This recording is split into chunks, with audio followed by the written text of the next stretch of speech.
નમસ્તે વિદ્યાર્થી મિત્રો, ગુડ મોર્નિંગ, જય શ્રી કૃષ્ણ. કેમ છો બધા? મજામાં ને?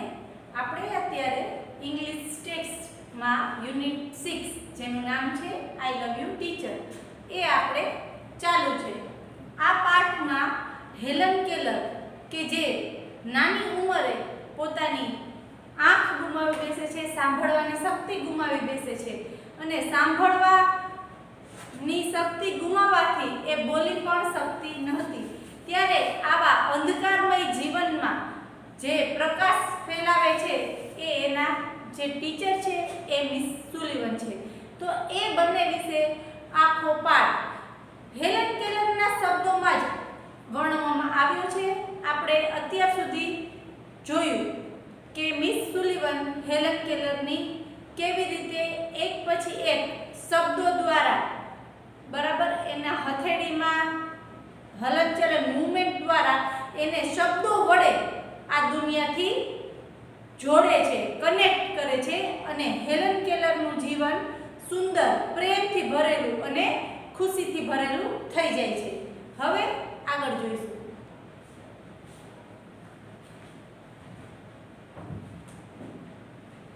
આપણે આગળ જોઈશું The second stage of learning. આપણે જોયું કે અત્યાર સુધી મિસ સુલિવન કોઈ પણ વસ્તુ હોય એને સ્પર્શ કરાવે, જેમ કે ડોલ હતી એટલે કે ઢીંગલી, પાણીનો નળ માં એને હાથ નીચે રાખી દીધો. તો મીન્સ પહેલા કોઈને વસ્તુ એને આપતા અને પછી એનો જે શબ્દ થતો હોય વર્ડ એનો સ્પેલિંગ એ એના હથેળીમાં હાથની આંગળીની મૂવમેન્ટથી શીખતા. એનું જે શીખવાનો સેકન્ડ બીજો તબક્કો વોઝ મોર ડિફિકલ્ટ, વધુ અઘરો હતો. મોર ડિફિકલ્ટ કમ્પેરેટિવ ડિગ્રી, એમાં મોર શબ્દ લાગે. શા માટે મોર લાગ્યો? કારણ કે ડિફિકલ્ટર ન આવે. હાર્ડ હોય તો હાર્ડર થાય, હાર્ડ, હાર્ડર, હાર્ડેસ્ટ. પણ જો ડિફિકલ્ટ હોય તો ડિફિકલ્ટર, ડિફિકલ્ટેસ્ટ એવું ના આવે, એને બદલે મોર ડિફિકલ્ટ. હેલનનો ભણવાનો બીજો તબક્કો વધુ અઘરો હતો. It was also based on the sense of touch. Based on એટલે ના પર આધારિત. બીજો તબક્કો કેના ઉપર આધારિત હતો? Sense of touch. સેન્સ એટલે ઇન્દ્રિય અને ટચ એટલે સ્પર્શ. સ્પર્શના જ્ઞાન, સ્પર્શેન્દ્રિય પર આધારિત હતો. બરાબર. Miss સુલિવન wood speak a word. હવે કેમ શીખવતા? મિસ સુલિવન એક શબ્દ બોલતા એન્ડ આસ્ક મી, અને મને કહેતા, મી એટલે કોને? અહીં હેલનને. મને કહેતા ટુ ટચ હર લિપ્સ. એના લિપ્સ એટલે હોઠને અડવાનું એન્ડ થ્રોટ સ્લોલી, અને ગરદન, હોઠ અને ગળાને ધીમે ધીમે અડવાનું કહેતા. બરાબર. આપણે ખબર છે કે દરેક શબ્દ ને બોલતી વખતે ગળામાં જે કંપન, ધ્રુજારી એ અલગ અલગ આવતી હોય છે.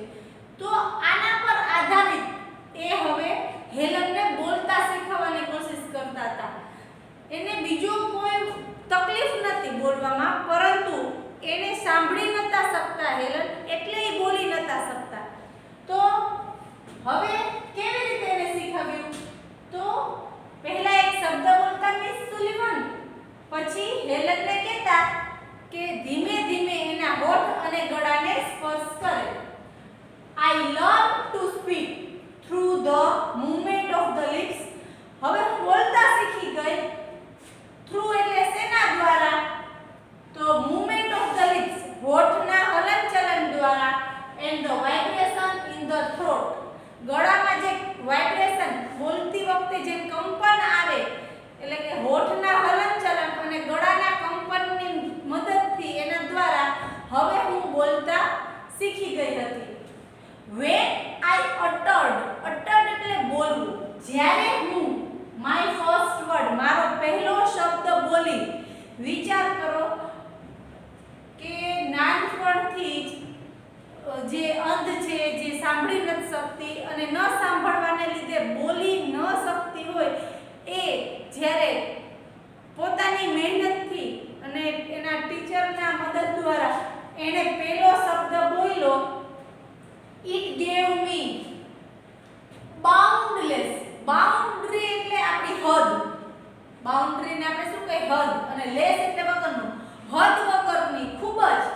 ડિલાઇટ એટલે કે આનંદ. જ્યારે હું મારો પહેલો શબ્દ બોલી ત્યારે મને બેહદ ખૂબ જ આનંદ આવ્યો. Now I started talking. હવે મેં શરૂ કર્યું બોલવાનું with my toys, મારા રમકડા સાથે, stones, પથ્થર સાથે, trees and birds in the garden, બગીચાના વૃક્ષો અને પક્ષીઓ સાથે બોલવાનું શરૂ કર્યું. નાનું બાળક જ્યારે બોલતા શીખે છે ત્યારે એને બોલવું ખૂબ જ ગમતું હોય. જે નવા નવા શબ્દો બરાબર આપણે બોલીએ એ પાછળ બોલે તો જે નાના બાળકનું જે અનુભવ હોય એ હવે એ જ અનુભવ હેલન કેલર જ્યારે એ બોલતા શીખી એ સમયે કરતા હતા. એને દરેક બધા શબ્દો બોલવાથી જે આનંદ આવતો હતો એને લીધે એ દરેક સાથે વાતો કરવા લાગી હતી. I felt amazed. હું આશ્ચર્યચકિત અનુભવી and delighted અને ખુશી પણ delight એટલે ખુશ આનંદનો અનુભવ થયો as જ્યારે my sister ran to me મારી બેન મારી પાસે આવી when I called her જ્યારે મેં એને બોલાવી. બરાબર જ્યારે હેલને એની નાની બેનને નામથી બોલાવી અને એનું નામ સાંભળીને હેલન પાસે આવી ત્યારે એ આશ્ચર્યચકિત થઈ ગઈ હતી. આ એના માટે નવો અનુભવ હતો. આશ્ચર્યચકિત થઈ ગઈ હતી અને ખુશ આનંદિત પણ થઈ ગઈ હતી. and my dog obeyed my command અને મારો કૂતરો જ્યારે મારા આદેશ પ્રમાણે એનું પાલન કરવા લાગ્યો ત્યારે હું ખૂબ જ અમેઝડ આશ્ચર્યચકિત થઈ ગઈ હતી. I was able to speak. હવે હું બોલી શકતી હતી. It was a miracle. આ ખરેખર એક ચમત્કાર હતો. મિરેકલ શબ્દ આપણે કયા યુનિટમાં 4 બરાબર વન્ડરફુલ ક્રિએશન એમાં આ શબ્દ આવી ગયો. મીન્સ ચમત્કાર એક માં અને એક શિક્ષક બંને કરી શકતા હોય છે. તો જ્યારે એક ન સાંભળી શકવાને લીધે જે બોલી નથી શકતી એ વ્યક્તિને ટીચર દ્વારા શિક્ષક દ્વારા જ્યારે મદદથી એને બોલતા શીખવ્યું ત્યારે એના જે જીવન છે એનોમાં ઘણો બધો મહત્વનો ફેરફાર થયો. તો આ ફકરા પરથી આપણને 7 ક્વેશ્ચન મળે છે.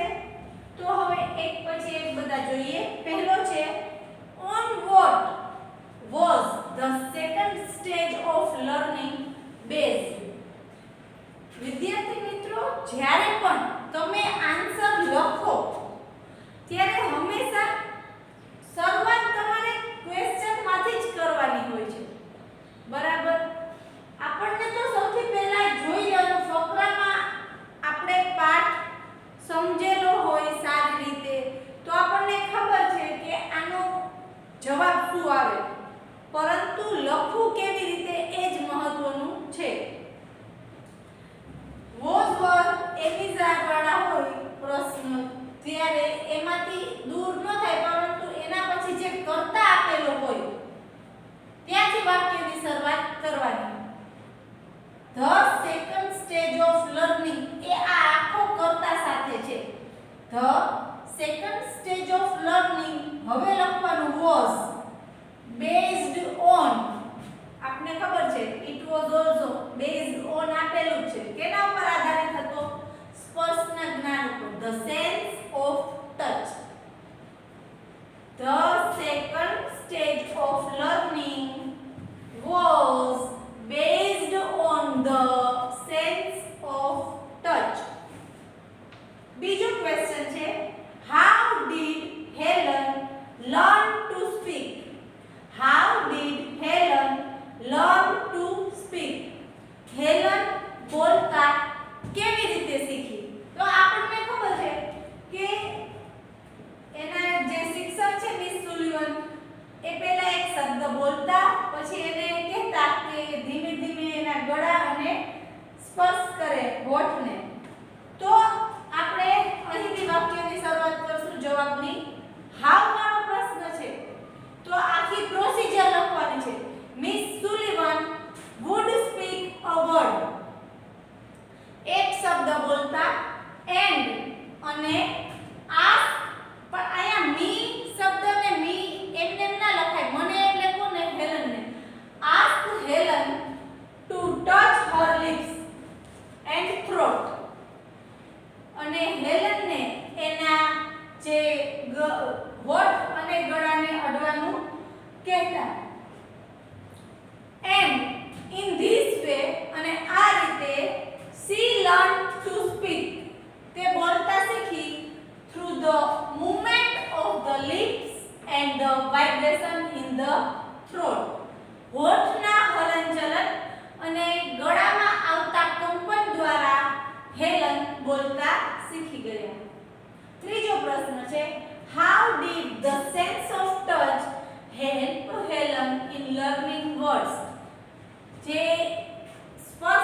learn to speak through the movements of the lips and the vibration in the throat. ગળાના કંપન વડે અને હોઠના હલનચલન વડે. When was Helen delighted? Helen ક્યારે આનંદિત થઈ ગઈ? જ્યારે તે પોતાનો ફર્સ્ટ વર્ડ પહેલો શબ્દ બોલી ત્યારે. Helen was delighted. Helen was delighted when she uttered, આનું શું કરવાનું? she uttered her first word.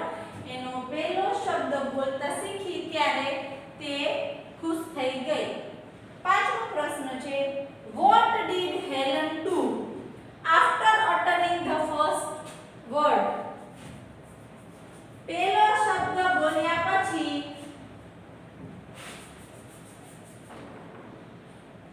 Helen શું કરતી હતી? તો after uttering the first word, પહેલો શબ્દ બોલ્યા પછી she started talking with her toys, stones, trees and birds in the garden. એ રમકડા સાથે, એના પથ્થર, બગીચાના વૃક્ષો અને પક્ષીઓ સાથે વાત કરવા લાગી, બોલવા લાગી. છઠ્ઠો પ્રશ્ન, Helen felt amazed when, Helen આશ્ચર્યચકિત થઈ ગઈ when her sister ran to her, એની બેન આવી when she called her and her dog obeyed her commands. જ્યાં માય છે ત્યાં her કરી દેવાનું.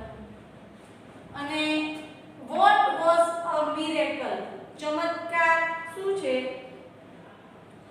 A miracle was that Helen was able to speak, અથવા the fact that Helen was able to speak was a miracle.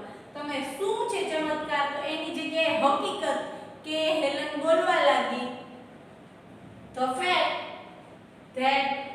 fact that Helen was able to speak was a miracle, અથવા a miracle was that Helen was able to speak. તો miss સુલિવાનના પ્રયત્નોથી અને હેલનની જે સંઘર્ષથી બરાબર હવે એના જીવનમાં જ્ઞાનનું અને જે ખુશીનો જે તબક્કો છે એ શરૂ થઈ ગયો હતો. બોલવાથી એને ખુદને ખૂબ જ આત્મવિશ્વાસનો પણ અનુભવ થતો હતો. હવે આપણે આગળ જોઈશું.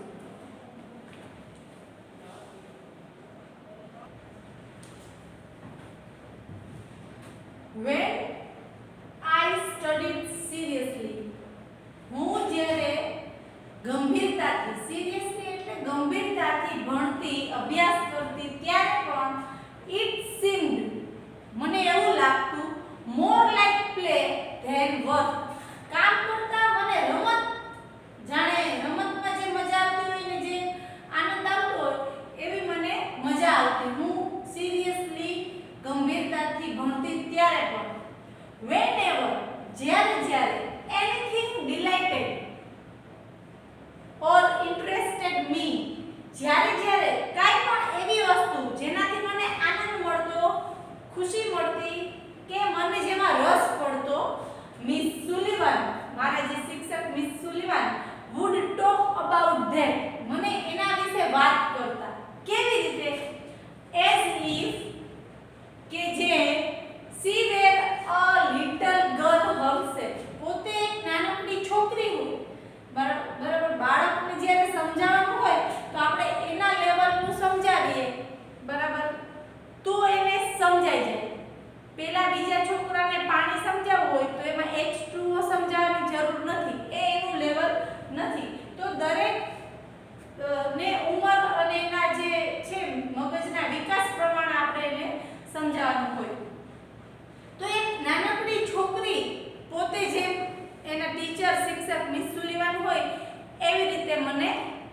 સમજાવતા. હવે એક પ્રશ્ન છે કે આપણને ખ્યાલ છે કે આઈ, હી, શી, ઇટ એના સાથે વોઝ લાગે, આમાં સી સાથે વર લાગ્યું છે. એનું રીઝન શું? શા માટે અહીં સી સાથે WERE લગાવવામાં આવ્યું છે? તો બહુ જાજુ વિચારવા નહીં દઉં તમને, હું જ એનો આન્સર કહી દઉં છું, એટલે ચિંતા ન કરો. જ્યારે પણ એસ ઇફ આવે એટલે કે ધારણા કરવાની હોય, કોઈ વ્યક્તિ હકીકતમાં એ છે નહીં, પરંતુ એ હોવાની આપણે એની કલ્પના ધારણા કરીએ છીએ. બરાબર. Rohan play cricket as if he were Sachin Tendulkar. Means Rohan એવી રીતે ક્રિકેટ રમે છે જેવી રીતે જાણે પોતે સચિન તેંડુલકર હોય. હવે રોહન સચિન તેંડુલકર છે નહીં, પણ આપણે એની કલ્પનાની ધારણા કરી છે કે જેને જાણે કે પોતે સચિન છે. તો જ્યારે પણ આપણે કલ્પના કરીએ છીએ, ધારણા કરીએ છીએ, મિસ સુલીવન લિટલ ગર્લ નથી, પરંતુ જાણે કે આપણે એને ધારણા કરી, કલ્પના કરી કે એ નાનકડી છોકરી હોય એવી રીતે એના સાથે વાતો કરતા હતા. તો જ્યારે આપણે ધારણા કલ્પના કરવાની હોય કોઈની સાથે, ત્યારે આપણે એઝ ઇફ સાથે WERE વર્ડનો ઉપયોગ કરશું. She taught subject એ શીખવતી લાઈક સાયન્સ, વિજ્ઞાન જેવા અઘરા વિષયને પણ by making it so interesting, એટલું રસપ્રદ રીતે સમજાવતા that I remembered everything, કે મને એને સમજાવેલું બધું યાદ રહી જતું. જો શિક્ષકનું આવડત જ એ છે કે કોઈ પણ વિષય હોય, પછી એ અઘરો હોય કે સહેલો છે, ડઝન્ટ મેટર, પરંતુ એની શીખવાની બરાબર એવી રીતે એને રસપ્રદ શીખવવામાં આવે તો દરેક વિદ્યાર્થી એને શીખવામાં મજા આવે અને એને સારી રીતે યાદ પણ રહી જાય. તો મિસ સુલીવાનના આ બધા જે એની ખાસિયત છે, એની સ્પેશિયાલિટી છે, એને લીધે આ જેનો પ્રભાવ છે હેલનના જીવન પર ખૂબ જ વધારે છે. તો અહીં આપણને 3 પ્રશ્ન મળે છે. પહેલો છે what was unique about Miss Sullivan? Miss Sullivan વિશે શું અજોડ વસ્તુ હતી, કે આપણે એના વિશે કઈ એવી વસ્તુ છે, એની ખાસિયત શું હતી? તો આપણને ખ્યાલ છે કે જ્યારે પણ હેલનને કોઈ વસ્તુમાં રસ પડતો, ખુશી મળતી, તો એને નાના બાળકના જેમ એને વાતો કરતા, સમજાવતા. Whenever anything delighted or interested Helen, mini જગ્યાએ Helen, Miss Sullivan would talk about that as if she were a little girl herself. પોતે જાણે નાનકડી છોકરી હોય એના ઉંમરની, એવી રીતે એને વાતો કરતા, સમજાવતા. બીજો, even when Helen studied seriously ... વાક્ય આપણે કમ્પ્લીટ કરવાનું છે. even when Helen studied seriously, it થી લઈને work સુધી, it seemed more like play than work.